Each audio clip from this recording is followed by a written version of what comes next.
Hello everyone, this is Ogre Boy, and I'm going to be doing my review for the 2012 movie Dr. Seuss's The Lorax. The movie is directed by Chris Renaud and Kyle Balda. They are known for working on the Despicable Me movies. I think both of them have directed at least one of the Despicable Me movies, or were co-directors on it or something. It's written by Cinco Paul and Candaria, who wrote the screenplays for the Despicable Me movies and Dr. Seuss's Horton Hears a Who, which I think is a much better movie. This movie's alright. It follows the story of Ted, a boy who has this big crush on a girl named Audrey.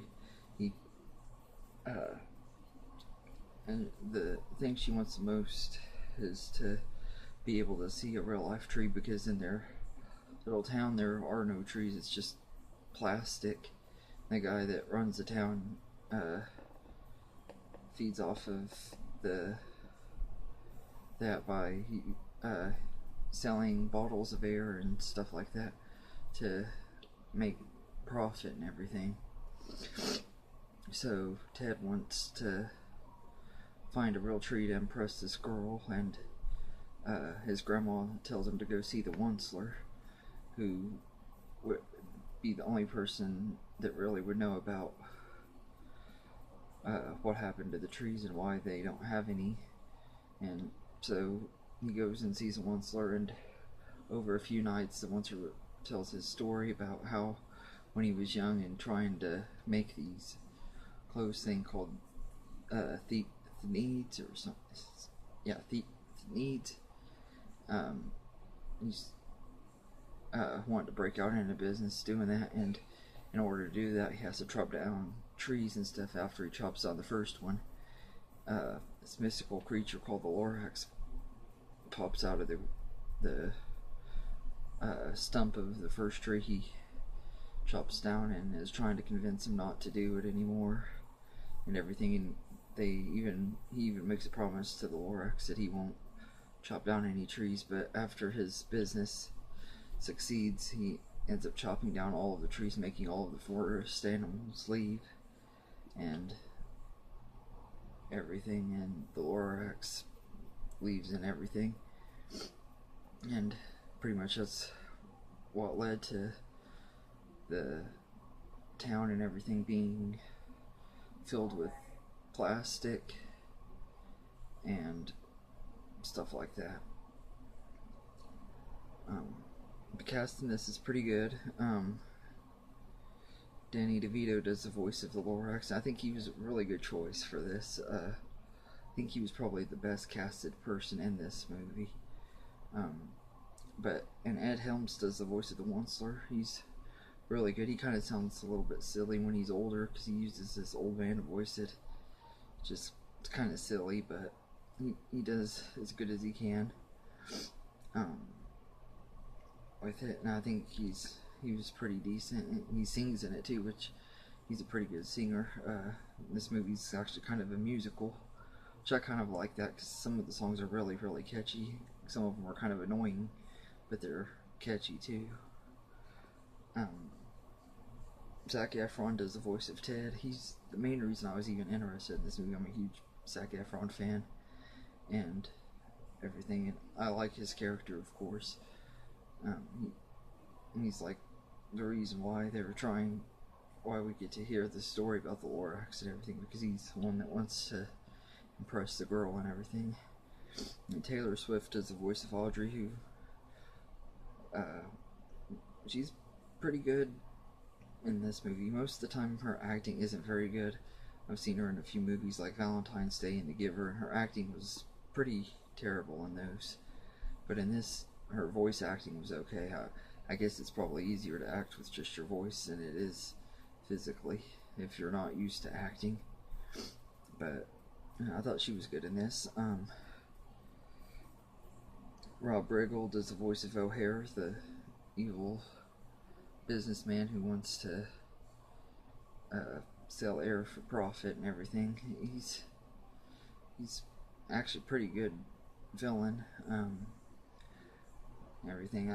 I like how at the end of it, everybody's in the town's finally convinced that they should have real trees and everything. And he's like, at first he acts like he has a change of heart, and then he's like, no, I'm just kidding, and saying that they should just let it die and everything. I thought that was pretty funny and everything. It's like this dude just won't give up. Betty White plays Ted's grandmother, Grandma Norma, and she's really likable in this. Like pretty much everything Betty White's in, she's always really likable. And Jenny Slate does the voice of Ted's annoying mother. She's the most annoying character in the movie. I really think if they would have just made it where Ted lived with his grandmother, it would make the movie just a whole lot better. Because this character was just really annoying and everything. I kind of feel like if she was in the movie, wasn't in the movie, it really wouldn't have changed very much. But the cast is all pretty solid. The story is alright. It kind of gets a little bit slow in the middle, like especially in between the scenes when Ted has to go back and forth between his home and to where the Onceler is to tell the story, so he can learn the story and stuff of why the trees have disappeared and stuff. So it kind of gets slow in between those points, but when the Onceler's telling his story, it goes by pretty quickly and everything. I actually really like that part of the story. This isn't one of the ones that I've read the book of. They read the book to us when we were in school, but I don't really hardly remember any of it. I don't really know how much of this is accurate and stuff from the book. I'm sure they had to add a lot of stuff because the book is really small and the movie's like an hour and 27 minutes, so I'm sure that they had to add stuff. Unlike Dr. Seuss's The Cat in the Hat, though, this movie doesn't feel disrespectful or anything like that, and it feels like it's set in a Dr. Seuss world. The only thing I don't like is or one of the main things I don't like about this is I feel like they didn't use enough of the rhyming and stuff that you would get in a Dr. Seuss book. They did have some and everything, which I'm pretty sure was stuff that was in the book, but the stuff that was added to it is like kind of like they didn't really put their own rhymes and stuff in it, and I kind of wish they would have on that. This isn't one of my most favorite of the Dr. Seuss movies, and it's not because it's necessarily a bad movie, it's just not one of my most favorites. I think it was more aimed for younger kids and stuff, and I think they rely a little bit too much on the cute animals and stuff like that. And like there's a part where he drops the axe on Animal to try to frame him from chopping the tree when the Lorax first gets there and everything. I think it actually would have been a lot cooler if the axe would have chopped the little bear's head off. That would have just been awesome, but of course this is a kid movie, so that wouldn't really happen. But yeah, I think it's just I still have a lot of horror fandom in me from watching horror movies all last month. But I think the movie would have been a lot cooler if it was set as a horror movie, like when he sliced the trees, blood squirted out or something like that. But it was just me being silly. But yeah, like I said, the cast is pretty good. And the story's for the most part fast paced. It's a little bit slow in areas of it, and as I said, they rely too much on the cuteness with the animals. I think kind of like they did with the Minions in the Despicable Me movies. They just rely too much on the Minions in Despicable Me 2. I don't know about Despicable Me 3 because I haven't seen that one yet, but they knew that people thought they were cute, so they relied a lot on that, and They do that a lot with the animated movies nowadays, I've noticed, and sometimes it works and sometimes it doesn't. I felt like they just did a little bit too much in this one. But it's not a terrible movie. It has a pretty good message to it, so it's actually a really good movie for kids to watch. Everything. It's just not one that I'm as entertained by. I might have been more entertained by it when I was a kid, or maybe if I had been as big on the book as I was some of these other Dr. Seuss books, maybe I would have liked it a lot more. But